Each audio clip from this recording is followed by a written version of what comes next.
जो कार्यशाला है के बारे में बता रहे हैं।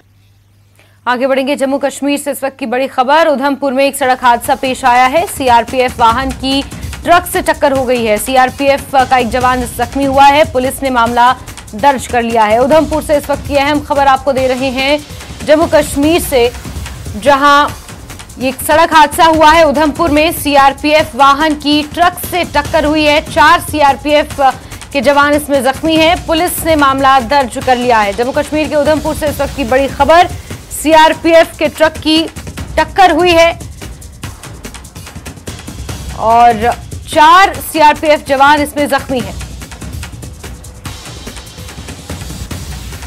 जम्मू कश्मीर से इस वक्त की बड़ी खबर। सीआरपीएफ के ट्रक से टक्कर हुई है। पुलिस ने मामला दर्ज कर जांच शुरू कर दी है। 4 सीआरपीएफ के जवान इसमें जख्मी हैं। जम्मू कश्मीर के उधमपुर से अहम खबर आपको दे रहे हैं, जहां उधमपुर में एक सड़क हादसा पेश आया है।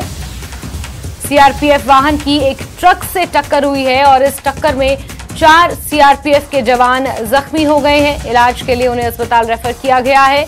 उधमपुर में यह सड़क हादसा पेश आया है। सीआरपीएफ का वाहन था, ट्रक से उसकी टक्कर हो गई। अभी टक्कर किस वजह से हुई, कारणों का पता लगाने की कोशिश की जा रही है। जांच पुलिस इस पूरे मामले को लेकर कर रही है। मामला पुलिस के पास है, लेकिन 4 सीआरपीएफ के जवान इसमें जख्मी पाए गए हैं।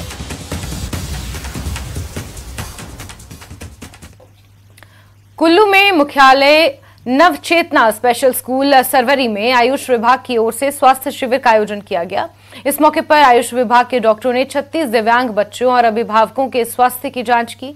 इस दौरान आयुष विभाग ने सभी दिव्यांग बच्चों को विभिन्न बीमारी के लिए निःशुल्क दवाई उपलब्ध कराई और दिमागी तौर पर अक्षम बच्चों की अक्षमता को दूर करने के लिए टॉनिक भी उपलब्ध करवाया। वहीं रिहैबिलिटेशन सेंटर DDRC कुल्लू की साइकोलॉजिस्ट डॉक्टर अनीता ठाकुर ने दिव्यांग बच्चों की मानसिकता की जांच की। इस मौके पर आयुष के डॉक्टर किशोर नेगी, डॉक्टर विकास ठाकुर, APO रमेश, मिडवाइफ कमला भी मौजूद रहे। वह उनका पूरा स्टाफ नवचेतना स्पेशल स्कूल में बच्चों के फ्री मेडिकल चेकअप करने के लिए आज यहाँ उपस्थित हुआ है। वह 33 बच्चों को व उनके साथ आए हुए अभिभावकों को भी आज जो है चेक किया गया और उन्हें दवाइयाँ बांटी गई। पहले तो जैसे हम इनको एजुकेट कर रहे हैं, साइको एजुकेट भी कर रहे हैं कि कैसे अपना ख्याल रखें, अपना मानसिक और खासकर फिजिकली कैसे ध्यान रखें, लेकिन इसके साथ ही साथ इन्हें वोकेशनल ट्रेनिंग की भी ज़रूरत है। तो हम इनका असेसमेंट करेंगे कि किस बच्चे में कौन सी डिसेबिलिटी है और उसके हिसाब से वो किस कार्य क्षेत्र में, किस वोकेशन में जा सकता है आगे चलकर। यहाँ पे 33 बच्चों का हेल्थ चेकअप किया है, जिसमें से ज़्यादातर बच्चे हमारे पास ऑटिज़म के और आपके डेवलपमेंटल डिलेज के हैं और डाउन सिंड्रोम के हैं। सारे बच्चे काफ़ी अच्छे इंप्रूव कर रहे हैं इस संस्था में बैठ के।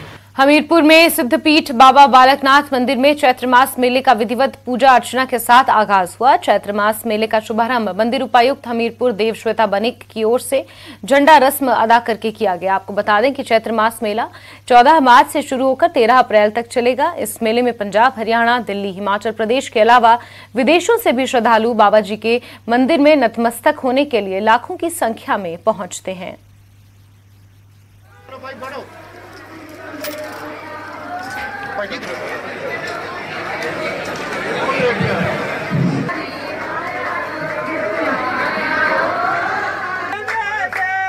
मैं तो बहुत देर से आ रही हूँ, यानी हो गए 30-40 साल हो गए मेरे।